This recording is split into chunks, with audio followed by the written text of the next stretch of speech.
You see it all the time on Twitter, Reddit, forums, AFKers, troll pickers, griefers, rude pingers, artists whose medium are scout traps. I am stuck in Elo Hell and I cannot get out of it. I'm xDowsey and I'm here to tell you, you are not.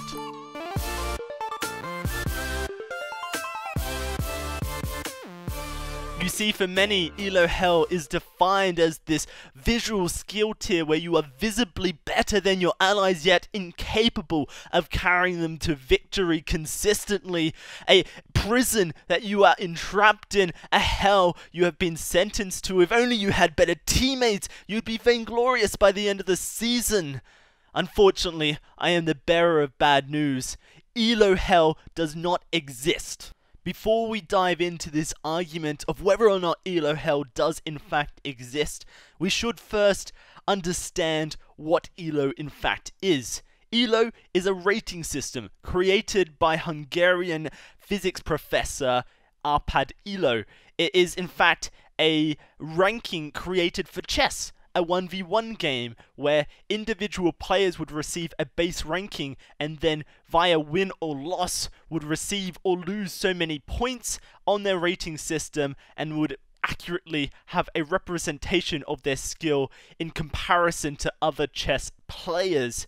It is a 1v1 system that has then been adapted into team game, and in Vainglory we in fact use two different systems to show skill. We have MMR, which is a hidden matchmaking rating, and we have visual skill tier, which is what you see when you go onto your player profile. It tells you what your ranking is. Your MMR dictates what opponents you will play against, and your visual skill tier represents to the rest of the world how good you are at Vainglory.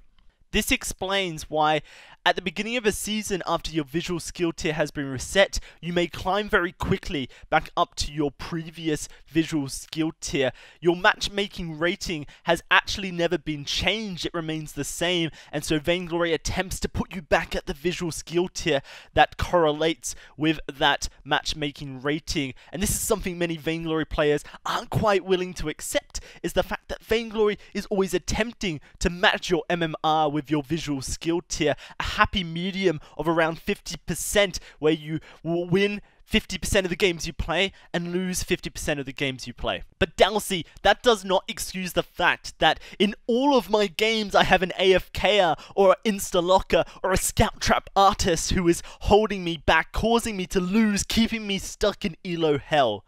Well, if and only if that individual is not you, then this is actually a blessing towards you, a mathematical blessing, because in Vainglory there are 6 players and you are one of them. That means that there are 5 open slots and 3 of them are on the enemy team. There is a 60% chance that the enemy team will receive that individual over the 40% chance that you will, meaning over time you are going to get more free wins from that individual than you are going to lose games. They are a blessing. You should be thanking the fact that these people exist, because they are going to actually help you escape Elo Hell. Vainglory is a 3v3 game, but you are the only dynamic of it that you can control. So you have to start considering Vainglory as some sort of Hollywood movie where you are the protagonist, the hero of every situation, and you and only you can be the influencing factor to a win.